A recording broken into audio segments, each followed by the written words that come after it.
مقصد ہے. آپ ہی کے سوال سے ایک سوال مجھے یاد آ گیا. اکثر ہم نے سنا ہے کہ شیطان اور یا جنوں کی بستیاں سمندر میں یا سمندر کی گہرائی میں پائی جاتی ہیں. اس میں کتنی صداقت ہے؟ بہت ہیوی لائن چھیڑ دی ہے 11 کے وی کی. تو اس کو کہتے ہیں سمندری جنات. کیٹیگری ہوتی ہے ان کی. اوکے، یہ الگ کیٹیگری ہے. یہ الگ کیٹیگری ہے. ٹھیک. سمندری جنات سمندر کے اندر بھی رہتے ہیں، سمندر پہ بھی رہتے ہیں. اوکے. شیطان کا تخت بھی سمندر پہ ہے، لیکن یہ وہ کیٹیگری نہیں ہے، سمندری جنات والی کیٹیگری میں سے نہیں ہے یہ شیطان. اوکے. یہ ویسے اس کو پاور ملی ہے، اللہ پاک نے اس کو اجازت دے رکھی ہے. سورۃ بقرہ میں بھی ہے، سورۃ کہف بالکل. میں بھی ہے کہ وہ جنات میں سے تھا. سورۃ باقی پورے کے پورے قرآن میں کہیں نہیں آیا سوائے سورۃ کہف کے علاوہ کہ جو جن ہے، جو ابلیس ہے، جو عزازیل تھا، یہ جنات میں سے تھا. اوکے.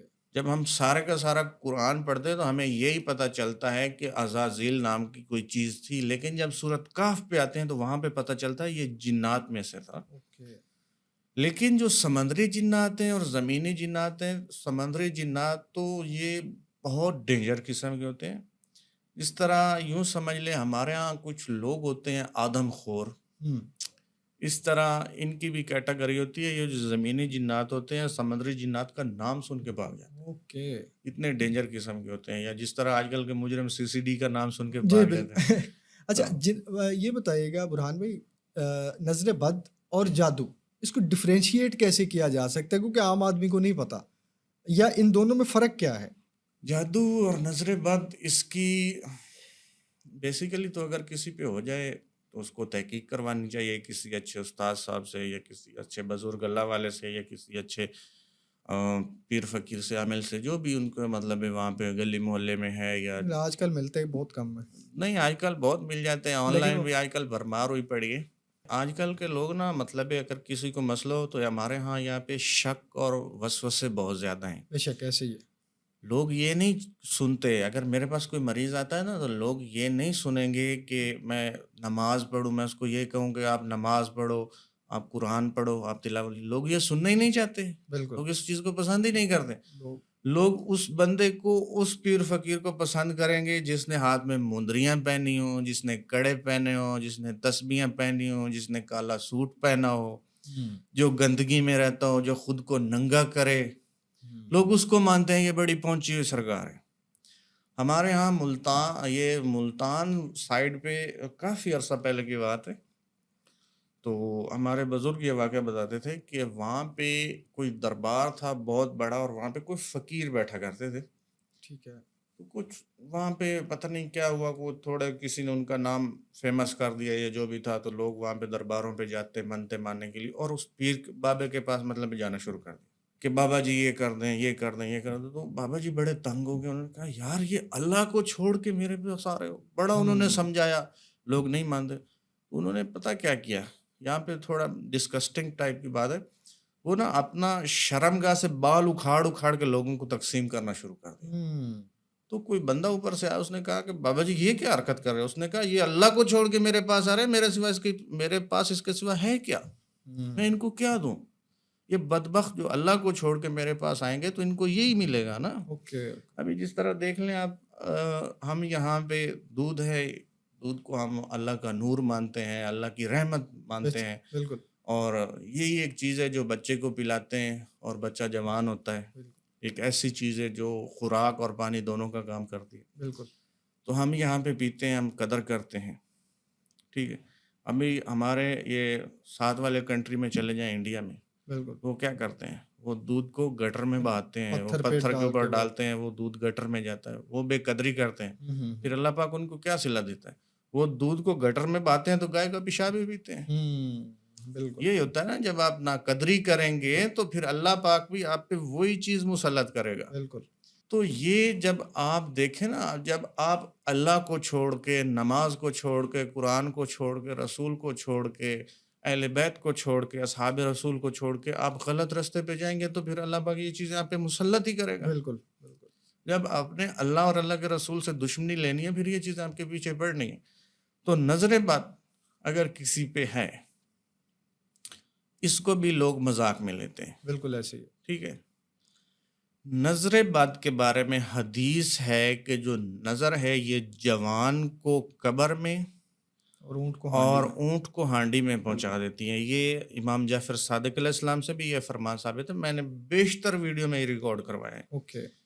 اور امام علیہ السلام یہ بھی فرماتے ہیں کہ اگر اللہ مجھے یہ اجازت دے دیتا کہ میں قبر کھول کے آپ کو دکھا سکتا، اگر میں 100 قبریں کھولتا تو اس میں سے 95 بندے آپ کو ایسے ملتے مردے جو نظر بد اور جادو کی وجہ اوف. سے جن کو دنیا سے رخصت ہوئی.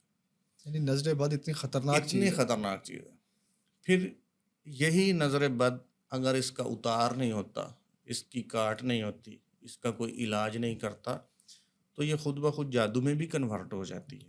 یہ اچھا. بھی آپ کیا پتہ کچھ لوگ پہلی بار سن رہے ہوں، بالکل یہ نئی چیز ہے میرے لیے بھی. یہ آپ کے لیے شاید نئی چیز ہو، لیکن نظر بد جو ہے یہ وقت کے ساتھ ساتھ جادو میں خود بخود کنورٹ ہو جاتی ہے. پھر جادو آ گیا. جادو ہے یہ تھوڑا الگ قسم کا. یہ نظر بد میں یہ ہوتا ہے آپ کے کام میں رکاوٹ آنی شروع ہو جاتی ہے، سر کے بال گرنا شروع ہو جاتے ہیں، آنکھوں کے نیچے گہرے سیاہ حلقے بن جاتے ہیں، کاموں میں مسئلے مسائل، طبیعت پہ بھاری پان آنا شروع ہو جاتا ہے، بندہ کی اچھی خاصی صحت ڈاؤن ہو جاتی ہے. لیکن اس کے برعکس جادو ہے نا، جادو کی بھی کیٹیگری ہیں. کوئی سفلی جادو کرتا ہے، کوئی کالا جادو کرتا ہے، کوئی آتشی ہے. مطلب یہ عملیات ہے. اوکے. عملیات کی میں نے آپ کو پہلے بتایا جی کہ جی. کیٹیگری ہیں، 14 ٹائپ کا ہے. ٹھیک اس ہے. کی 14 کیٹیگری ہیں. لیکن جادو جو ہے یہ اگر میرے خیال میں اس کو ہم عملیات سے تھوڑا ہٹ کے ڈسکس کریں تو یہ بہتر رہے گا، آسان صحیح. رہے گا سمجھنے کے لیے. ٹھیک ہے. جادو میں اکثر یہ چیز ہوتی ہے، جس بندے پہ یا جس عورت پہ جادو چل جائے نا، سب سے پہلی چیز وہ اللہ اور اللہ کے رسول سے دور بھاگے گا. اوکے. یہ نشانی ہے. مطلب یہ سب سے بڑی نشانی ہے. اس کو نماز بوجھ لگے گی، وہ کہے گا یار کر لیتے. اس کو تلاوت قرآن پاک چلا کے آپ دیں گے. بلکہ میں ایک چھوٹا سا یہاں پہ ایک ٹیسٹ ڈرائیو آپ کو دے دیتا ہوں. جی. یہ انٹرنیٹ پہ مل جائے گی. آیت الکرسی ٹھیک ہے. رپیٹ ٹائم کی، آپ آیت الکرسی بالکل 20x لکھیں گے نا تو وہ 20 بار رپیٹ ہو کے وہ ریکارڈنگ مل جاتی ہے. ٹھیک ہے. اگر کوئی بندہ یہ چیک کرنا چاہتا ہے نا کہ اس کے اوپر جادو ہے یا نہیں ہے تو وہ آیت الکرسی نکال لے. اگر اس کے پاس نیٹ ورک ہے آن لائن چلا لے، ورنہ ڈاؤن لوڈ کر لے اور وہ ہیڈ فون لگا لے. اوکے. ٹھیک ہے. ہیڈ فون لگا کے اکیلا بیٹھنا ہے، کمرے میں، گھر میں، مسجد میں، جہاں پہ بھی وہ ہے، آفس میں، آنکھیں بند کر کے وہ بندہ آیت الکرسی لگا کے بیٹھ جائے. اگر تو آیت الکرسی چلتے ہی 1-2 منٹ، اگر تو اس پہ ہیوی ہے تو پہلی بات یہ چلتے ہی اسے تکلیف ہونی شروع ہو جائے گی. اوکے. اگر اس پہ میڈیم ٹائپ کا ہے، ہائی میڈیم ہے یا لو ٹائپ کا جادو ہے، تو جب وہ چلائے گا نا، اس کے کانوں میں تلاوت آیت الکرسی کی چلے گی تو اس کو عجیب سی جسم میں تھر تھراہٹ، عجیب سی وائبریشن، یوں محسوس ہوگا کوئی چیز جسم میں دوڑ رہی ہے، یا گھبراہٹ سی یا پسینہ آنا. اسی وقت چاہے وہ اے سی پہ بیٹھا ہو، اس کو اسی وقت پسینہ آنا شروع ہو جائے گا. یہ جادو کی سب سے بڑی نشانی ہے. ٹیسٹ ڈرائیو میں نے آپ کو دے دی ہے، آپ کے جتنے بھی ویور ہیں کر سکتے ہیں. سب سے آسان طریقہ، جھوٹے عملوں سے بچیں، فراڈیوں سے بچیں. یہ جادو کی پہچان ہے. اچھا برہان بھائی، اسی میں ایڈ کروں گا، بعض اوقات ہم نے سنا یا دیکھا یا لوگ بتاتے ہیں کہ الو کا خون مانگا جاتا ہے، ناخن مانگے جاتے ہیں. یہ کیا معاملہ ہے؟ یہ تو بلیک میجک ہی ہے. الو کا خون اور اس طرح کی چیزیں وہی بندہ کرتا ہے جو ناپاک عمل کرتا ہو یا گندگی میں رہتا ہو یا غلاظت والے کام جو ہوتے ہیں، وہی مطلب اس طرح کے کم کرتے ہیں. اور آج کل سوسائٹی میں یہ چیز بہت زیادہ عام ہو گئی ہے. بالکل. یہ بہت ڈینجر قسم کی لائن ہے. عملیات، روحانیات، اس میں بہت مار کھانی پڑتی ہے. مجھے تقریباً ابھی میں خود 27-28 سال کا ہو گیا ہوں، تو لیکن مجھے اس لائن میں جو میں نے شروعات کی تھی تقریباً 21 سال کمپلیٹ ہونے والے. جتنی مار اس لائن میں کھانی پڑتی ہے نا، جتنی مار اس لائن میں پڑتی ہے، تکلیفیں برداشت کرنی پڑتی ہیں، اگر وہ عام انسان پہ پڑیں تو وہ کب کا دنیا سے ہی رخصت ہو جائے. مجھے حدیث کا نمبر نہیں پتہ، لیکن ایک بار حضور صلی اللہ علیہ وسلم مسجد نبوی میں بیٹھے ہوئے تھے اور میرے خیال میں حضرت ابو بکر صدیق تھے یا پتہ نہیں کون سے صحابی تھے. میں ریفرنس یہاں پہ نہیں دے سکوں گا، اگر کوئی بندہ دیکھ رہا ہے تو وہاں پہ نیٹ پہ دیکھ کے نا یہ ریفرنس ڈال دے ٹھیک ہے. کمنٹ باکس میں. تو ایک صحابی رسول ہے اور ان کا اچانک ہی جو ہے نا ہاتھ جو حضور صلی اللہ علیہ وسلم کا بوسہ لینے لگے یا کہا، تو ان کا ہاتھ اللہ کے نبی صلی اللہ علیہ وسلم کے ماتھے پہ لگا اور فوراً پیچھے کھینچ لیا. اور مطلب ہے تو فوراً کہتے یا رسول اللہ یہ کیا؟ تو اللہ کے نبی صلی اللہ علیہ وسلم نے فرمایا میرے صحابی مجھے بخار ہے. تو صحابی رسول پوچھتے ہیں یا رسول اللہ یہ بخار؟ میں تو 1 منٹ اور ٹھہر جاتا میرا ہاتھ جل کے راکھ ہو جاتا، ہاتھ پہ نشان پڑ گیا ہے جلنے کا. اس وقت نبی کریم صلی اللہ علیہ وسلم نے فرمایا کہ میرے صحابی یہ نبیوں کا بخار ہے. تو مطلب ہے اللہ پاک جس کو جو مقام دیتا ہے نا یا جہاں پہ لے جاتا ہے، پھر اس کے امتحانات بھی اتنے سخت ہوتے ہیں، پھر اس کا لیول بھی بڑھ جاتا ہے. آپ دیکھیں نا جس طرح دنیا میں ہمیں ایک بندہ بزنس مین ہے، ایک بندہ جاب والا ہے، ایک بندہ ملینئر ہے، ایک بندہ بلینئر ہے، تو اس کو ٹیکس بھی پھر اسی حساب سے لگتے ہیں بالکل. دنیا کے حساب سے. تو یہ اس لائن میں بھی پھر تکلیفیں اسی حساب سے آتی ہیں، کیونکہ جتنا بڑا مقام ہوگا اتنا بڑا امتحان اللہ پاک آپ کا لے گا. ابھی میں آپ کو بتا رہا ہوں، مطلب ہے میں اگر عملیات میں ہوں یا میں روحانیت میں ہوں یا میرے پیچھے فیض ہے، تو مجھے مشکلات بھی اسی حساب سے آئیں گی، اوکے. اسی حساب سے اسی کیٹاگری سے مجھے تکلیف آئیں گی. اچھا، لوگ مذاق سمجھتے ہیں اس چیز کو، عملیات کو، یا کہ یہ کہ کوئی علاج کر سکتا ہے.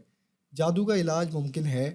قرآنی آیات کی روح سے تفاسیر میں ملتا ہے کہ کچھ قرآنی آیات اسپیسیفکلی بتائی گئی ہیں، جیسے سورہ والناس ہے، سورہ فلق ہے کہ یہ حفاظت کے لیے ہیں، اور سورہ بقرہ کی آخری 2 آیات بھی اسپیسیفکلی بتائی گئیں. تو عام عوام جو ہے وہ خود سے علاج کر سکتی ہے اپنا؟ تھوڑا ڈینجر ہے اوکے. لیکن ناممکن نہیں ہے. خود سے علاج کرنا میرے خیال میں 95% تقریباً بہت مشکل ہے، اور یہ تقریباً ناممکن والی کیٹیگری میں آتا ہے.